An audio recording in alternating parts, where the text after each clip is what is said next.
Donc, pour ceux qui ne me connaissent pas, je m'appelle Laurent Nizet, je suis photographe, passionné par un tas de trucs, notamment les valeurs humaines. Donc, je profite de mon trajet à Monaco pour faire une pause de mon hôtel à Nice et faire une vidéo sur les 8 conseils pour réaliser ses rêves. Le premier conseil pour réaliser ses rêves, c'est un conseil important que tout le monde donne. Je veux dire, c'est un conseil qui était donné par Jordan Belfort, par exemple, qui est le loup de Wall Street. Ce conseil, il est simple, c'est take action, passer à l'action. Donc, sans hésiter tout de suite maintenant, il faut cesser d'être passif et faire des choses. Alors n'importe quoi, même si ce sont des erreurs, mais faire des choses. En fait, il y a beaucoup de gens qui rentrent chez eux le soir qui sont complètement passifs, qui en fait, je sais pas moi, regardent la télé, regardent Facebook, regardent des séries, ils font tout ce qui est très chronophage, mais ne posent pas des actes à conséquences. Quand on dit take action, faire n'importe quoi, ça ne veut pas dire justement rester dans son fauteuil et regarder la télé, ça veut dire poser n'importe quel acte à conséquence qui puisse nous rapporter quelque chose. Ou pas, mais enfin que tu essayes. Le deuxième conseil, on se rend compte que tous les gens qui réalisent leurs rêves, ce sont des gens qui sont ambitieux. Alors l'ambition, c'est quoi? C'est viser haut. Si vous voulez, je sais pas moi, faire des voyages, voyez des grands voyages. Faites-en moins, mais faites-en des beaux. Si vous faites de la photographie, essayez de chercher des vrais challenges, contactez des agences dans le monde entier. Enfin, je sais pas si vous faites des photos d'art, contactez des galeries dans le monde entier et soyez ambitieux. Alors, pour ça, il faut savoir que la plupart des gens à qui je parle ou que je coach, je me rends compte qu'en fait, ils essayent de... Automatiquement, en fait, ils cherchent des excuses pour ne pas faire les choses. Donc, ils vont dire, ouais, mais moi, je peux pas voyager parce que j'ai des enfants, par exemple. Ou bien, je peux pas faire ça parce que j'ai pas de sous. En fait, il faut faire l'inverse. Il faut faire des choses qu'on sait avec son arme et se trouver des moyens pour faire les choses. Donc, à partir du moment où je me dis, ouais, non, j'y arriverai pas parce qu'il y a ça, eh bien, je suis dans une mauvaise démarche d'esprit. Je devrais faire l'inverse. Je vais me dire, ouais, mais qu'est-ce que je peux faire parce que j'ai ça. Ok, le dimanche, voilà, je suis seul le dimanche. Qu'est-ce que je peux donc faire le dimanche? C'est le jour où je peux faire un truc. La plupart des gens vont dire, ouais, non, j'ai pas tout le week-end, donc je ne vais pas bouger. Mais si tu as le dimanche, vas-y, fais quelque chose. Si tu as le lundi soir, j'en sais rien, n'importe quoi, fais quelque chose ce jour-là. Il y a toujours des opportunités de faire des choses. Donc, travailler dur. Donc, ça, c'est le point 3, travailler dur. Qu'est-ce que ça veut dire travailler dur? Ça ne veut pas dire travailler pour un patron très dur, au Colruyt, au Carrefour, que sais-je, dans un grand magasin pour gagner 1 500 € par mois ou 1 300, 1 200, enfin, je ne sais pas où vous êtes. Travailler dur, en fait, c'est travailler sur soi. C'est investir en soi. Alors, ou investir dans ses projets, mais c'est la même chose, en fait, c'est en soi. Et qu'est-ce que c'est travailler pour soi? C'est en fait essentiellement se former. Donc, c'est faire des formations, apprendre de nouveau n'importe quoi, mais essayer d'apprendre. Quand vous lisez un livre, c'est chouette s'il y a une histoire et que vous voyagez dans l'histoire, etc. Mais c'est encore plus chouette si vous apprenez quelque chose. Et c'est aussi travailler, prendre du temps pour essayer d'avoir des revenus réguliers. Acheter un garage que vous louez. Okay, c'est pas trop cher. Je veux dire, chez moi à Bruxelles, ça coûte, je sais pas moi, 15 000 € et ça rapporte plus de 100 € par mois. Donc dire que si vous travaillez pour un patron, donc de nouveau dans votre supermarché, essayez de garder une partie pour pouvoir acheter votre garage et avoir un revenu régulier par la suite sans devoir travailler. En fait, il faut essayer de faire des choses qui rapportent sans plus que ça devienne chronophage. Donc ça peut être pareil, par exemple, si je me suis fait une table d'inspiration chez moi, donc voilà, je regarde sa table, ça m'inspire. Et bien finalement, je l'ai fait une fois, elle est prête maintenant, et ça m'apporte parce que ça m'inspire et que ça me fait progresser. Ok, elle est tout le temps là, je n'ai plus rien toucher, je peux juste regarder, ça m'inspire. 4. Ah oui, c'est un petit truc tout simple, mais qui est une clé fondamentale, je trouve. C'est en fait tous les jours poser un acte concret pour réaliser ses rêves. Alors, ça peut être plusieurs actes, évidemment. Mais quand je dis acte concret, ça peut être une toute petite chose, ça peut être envoyer un mail. Mais tous les jours, faire quelque chose pour réaliser ses rêves.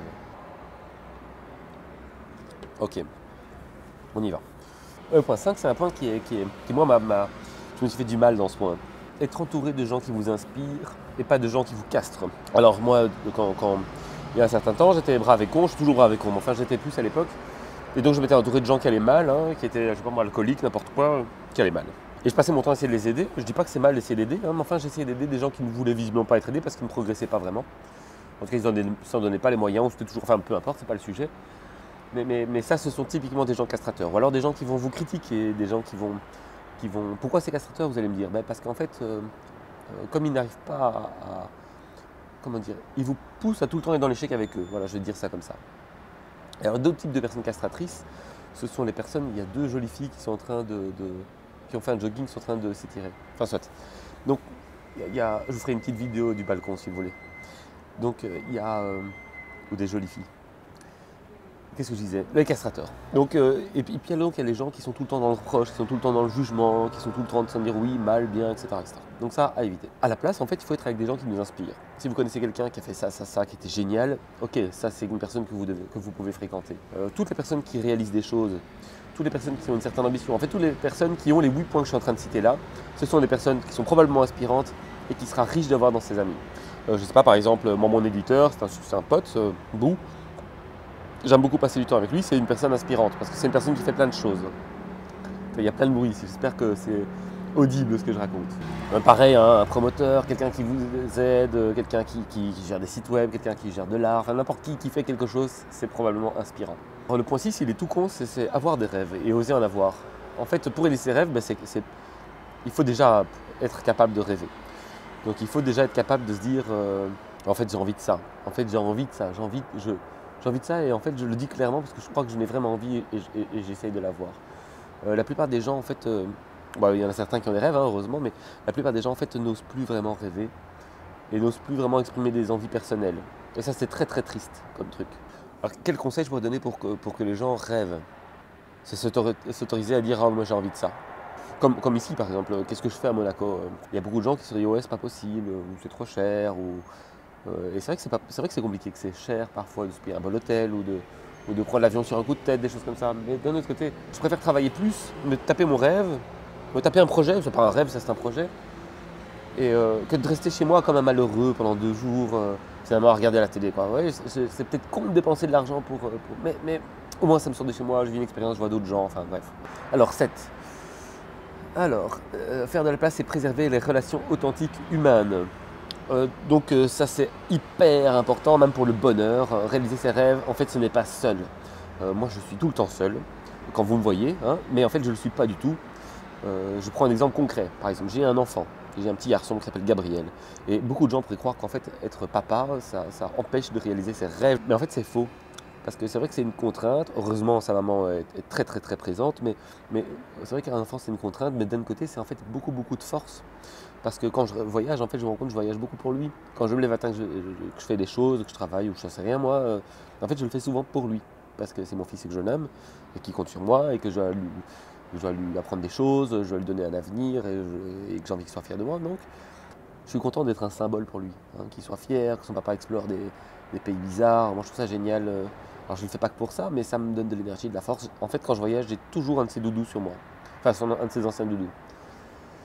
Enfin, une peluche, quoi. Ouais, donc ça, c'est un exemple, mais il y en a plein d'autres. Hein. Donc les relations humaines vont vous aider. Moi, quand j'arrive à l'aéroport, parce que je reviens d'un voyage, et qu'il y a quelqu'un que j'aime qui est en train de m'attendre à l'aéroport, je sais que je suis arrivé, quoi. C'est ultra important pour moi. Ne négligez pas les relations authentiques et long terme pour quelque chose pour vous. C'est hyper, hyper, hyper important. C'est elles qui vont vous encourager, etc., etc. Point 8, le dernier point, c'est un point qui parle d'argent. Quand je regarde, il y a un photographe qui se prend avec son pied, ça fait penser à moi, mais il est plus vieux, donc ça fait penser à moi plus tard. Si vous pensez à l'argent, vous allez essayer vous allez en fait devenir protecteur avec votre argent, vous allez commencer à faire attention en fait, hein. Vous allez devoir protéger votre argent. Et en fait, vous allez sortir d'une notion importante pour réaliser ses rêves, qui est très très importante, c'est la prise de risque. Quelqu'un qui capitalise prend de moins en moins de risques.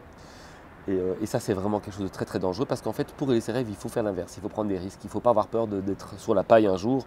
Aujourd'hui, je vis dans une belle maison et je vis confortablement. Mais peut-être que demain, en fait, j'aurai plus rien et que je serai en train de coter avec des étudiants. J'en sais rien. Enfin, je suis prêt à tout perdre demain si c'est pour réaliser ma vie. Et ça, je peux le faire parce qu'en fait, je ne suis pas en train de me dire ouais, je vais avoir mon portefeuille qui gonfle et qui s'arrête jamais de gonfler et je veux finir riche. Donc je pense que ça c'est important. Surtout qu'en fait quand vous réalisez vos rêves, ça devient une source de revenus à un moment donné. Je ne dis pas qu'elle est grosse, mais ça devient vraiment une source de revenus parce que du coup ce que vous allez faire c'est votre truc à vous. Et il y aura peu de personnes qui feront la même chose. Et donc ça pourrait être un petit business, pas rentable, hein, mais bon ça peut être un petit business. Donc en fait finalement réaliser ses rêves ça rapporte de l'argent. Mais il ne faut pas avoir peur d'en perdre. Et ça ne va pas avec le fait de vouloir en gagner beaucoup. Et ben voilà, j'arrête là. J'ai fait mes 8 petits points pour réaliser vos rêves, les rêves en général. Et en fait, je pense que c'est les 8 points que j'ai utilisés pour réaliser mes rêves. Et comme je suis assez structuré, ben moi, c'est vrai qu'il y a un moment donné où je me suis dit dans ma vie, maintenant, je vais faire ça pour réaliser mes rêves. Donc voilà, je coupe, je vous laisse et je vous souhaite une bonne journée. Ciao.